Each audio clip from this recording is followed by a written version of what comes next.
Hello students, स्वागत है आपका आपके अपने चैनल ज्ञानी एडू हब पे। तो बच्चों, आज हम अपने डे 17 क्लास 12 इकोनॉमिक्स में पढ़ने वाले हैं किसके बारे में। तो बच्चों, हम लोगों ने जैसा अपने पिछली क्लास में पढ़ा था, तो पिछली क्लास में बच्चे हम लोगों ने स्टार्ट किया था अपना चैप्टर नंबर 6, जिसका नेम क्या है, तो that chapter is known as banking. उसका नाम क्या है? बैंकिंग नाम है।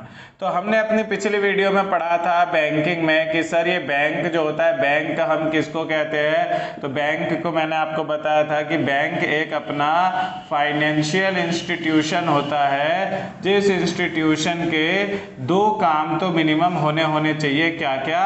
तो accepting deposits and advancing loan. जहां पे ये दोनों के दोनों काम होंगे, उसी संस्थान को हम क्या कहते हैं? उसी संस्थान को हम कहते हैं बैंक। मतलब we can easily say that कि बैंक क्या है, तो it refers to that financial institution which perform the activity of accepting deposit and advancing loan, उसको हम कह देते हैं बैंक। इसके अलावा हम लोगों ने अपनी पिछली वीडियो में पढ़ा था टाइप्स ऑफ बैंक की जो भैया बैंक होता है, ये बैंक कितने तरीका का होता है। तो उसमें हम लोगों ने पढ़ा central bank and commercial bank. Central bank के बारे में हमने पढ़ा कि पूरे एक कंट्री में एक बैंक होता है सेंट्रल बैंक। कॉमर्शियल बैंक बहुत सारे होते हैं। सेंट्रल बैंक जो है वो आरबीआई है इंडिया के अंदर, और कॉमर्शियल बैंक बहुत सारे आईसीआईसीआई, पीएनबी, एचडीएफसी, जितने भी कोटक महिंद्रा, ये सारे के सारे कॉमर्शियल बैंक है। उसके बाद हमने पढ़ा था कि रिजर्व बैंक ऑफ इंडिया में सिर्फ और सिर्फ किसका खाता खुलता है? गवर्नमेंट एसोसिएशंस होते हैं कुछ, और बैंकों का खाता खुलता है। नॉर्मल पब्लिक उसमें अपना अकाउंट नहीं खुलवा सकती, हमारे तुम्हारे जैसे। और कॉमर्शियल बैंक में हम तुम जैसे लोग अपना अकाउंट खुलवा सकते हैं। तो ये सब चीजें हम लोगों ने पढ़ी थी अपनी पिछली क्लास में, और आज की क्लास में हम पढ़ने वाले हैं बच्चों फंक्शंस ऑफ सेंट्रल बैंक। किसके बारे में? कि भाई साहब जो अपना सेंट्रल बैंक है, सेंट्रल बैंक के क्या फंक्शन है। और फंक्शन के पहले हम हल्का सा वापस से एक बार मीनिंग को रिवाइज करते हुए पढ़ेंगे। तो आइए स्टार्ट करते हैं हम अपनी आज की क्लास।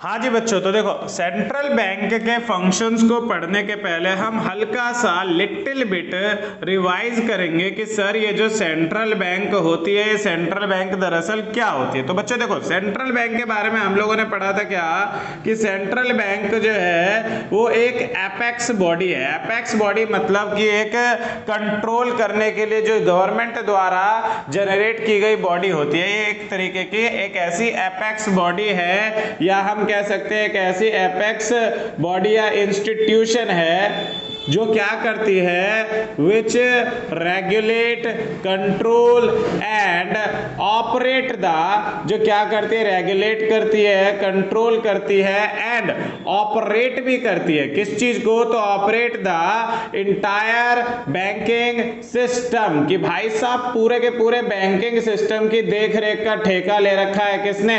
सेंट्रल बैंक ने ले रखा है। गवर्नमेंट एसोसिएशंस के द्वारा फॉर जनरेट मतलब बनाया जाता है, ठीक है। इसका काम होता है पूरी कंट्री के अंदर जो भी बैंक से रिलेटेड जो कुछ भी हो रहा है, सब कुछ कोई अपना क्या करता है, देखता है, चेक करता है, रेगुलेट करता है। तो यहीं से आपको देखो इसके फंक्शन सारे के सारे पता लग जाएंगे कि what are the functions of central bank या फिर फीचर्स ऑफ सेंट्रल बैंक। तो देखो भाई, पहला फंक्शन अपना क्या है, तो सेंट्रल बैंक का पहला फंक्शन है इशूइंग करेंसी। कि सेंट्रल बैंक जो है वो करेंसी को इशू करती है। मतलब 10 का नोट, 20 का नोट, 50 का नोट, 100 का नोट, 1000 का, वो 1000 तो अब है नहीं, 200 का नोट, 100 का नोट, 500 का, 2000 का, जितने भी नोट होते हैं सभी नोट कौन बनाती है? तो सर सेंट्रल बैंक बनाती है। मतलब सेंट्रल बैंक हैज, इसके पास क्या होती है, तो इसके पास has the soul authority.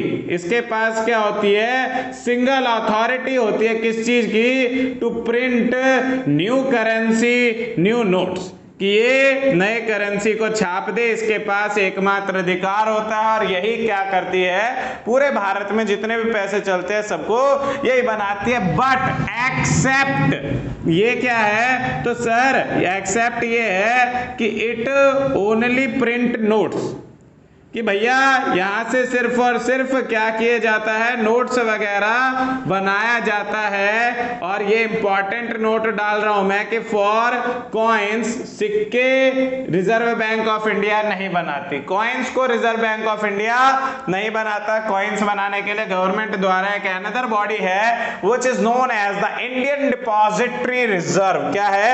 Indian depository reserve के द्वारा सिक्के बना रहे। मतलब सेंट्रल बैंक का काम है पहला कि ये प्रिंट करती है नोट्स पूरे भारत में। इसके अलावा किसी के पास पावर नहीं है नोट्स बनाने की, जो हम यूज करते हैं अपनी डेली लाइफ में, और सिर्फ ये नोट्स बनाती है, सिक्के ये नहीं बनाती। सिक्कों के लिए कौन है? तो सिक्कों के लिए हमारा इंडियन डिपॉजिटरी रिजर्व है। इंडियन डिपॉजिटरी रिजर्व के द्वारा सिक्के क्या किए जाते हैं? जनरेट किए जाते हैं।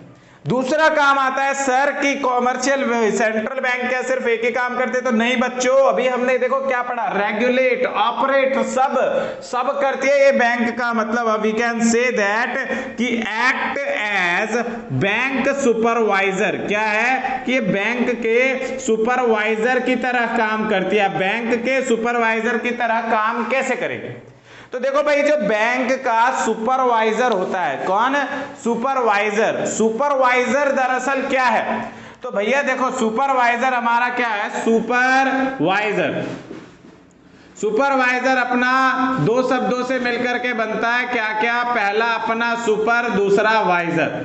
सुपर क्या होता है? तो सुपर मतलब होता है ओवर एंड अबव, और वाइजर का मतलब क्या होता है? जो भी बंदा ऑब्जर्व करता है, देखने वाले को हम कहते हैं वाइजर। We can easily say that कि सुपरवाइजर मींस कि कोई भी व्यक्ति जो आपको काम करने के दौरान ऑब्जर्व करता है, देखता है, that person is called supervisor. तो कहा जाता है सेंट्रल बैंक सभी बैंकों का सुपरवाइजर है। क्यों? क्योंकि जो भी बैंक जो भी टास्क परफॉर्म करता है, each and every task have been checked by the central bank. तो क्लियर बच्चों, आपको act as banker, super bank supervisor.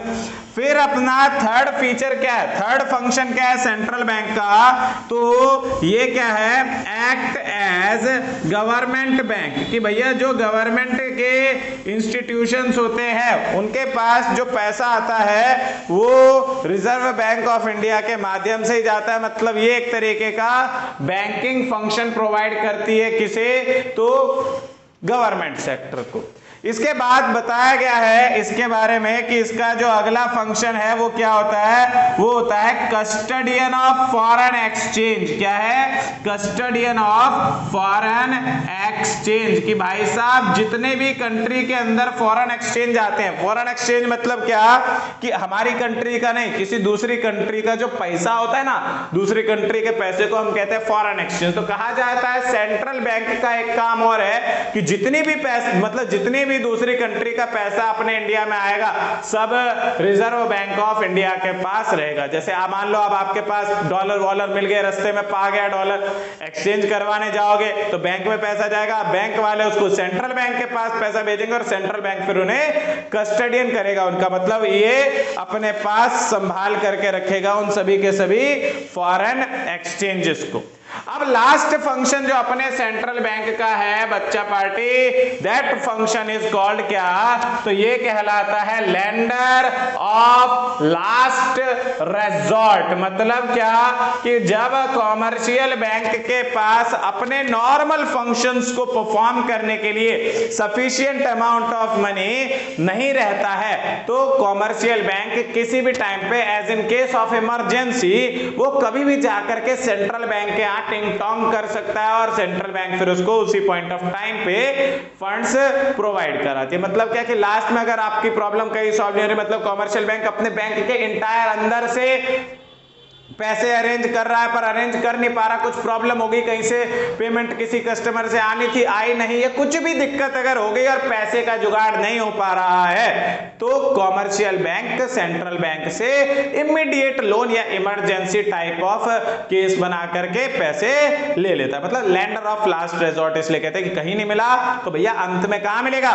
Central bank के पास। तो हमने पढ़ा आज की वीडियो में कि sir commercial bank, commercial central bank क्या होता है, तो we can revise that definition की सिंपल कि ये एक एपेक्स बॉडी है जो रेगुलेट करती है, कंट्रोल करती है और ऑपरेट करती है पूरे बैंकिंग सिस्टम को।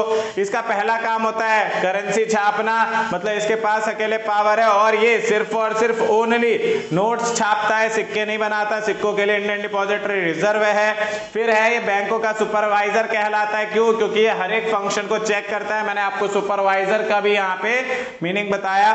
उसके बाद इसका तीसरा काम है कि गवर्नमेंट के लिए बैंक का काम करता है। उसके अलावा कस्टडियन ऑफ फॉरेन एक्सचेंज और उसके अलावा लैंडर ऑफ लास्ट रिजॉर्ट। तो बच्चों आज की क्लास में हमने अपना खत्म कर दिया फंक्शंस ऑफ सेंट्रल बैंक। तो मिलते हैं अपनी नेक्स्ट वीडियो में फंक्शंस ऑफ कॉमर्शियल बैंक के साथ। तो आज की वीडियो होती है यहीं पे समाप्त।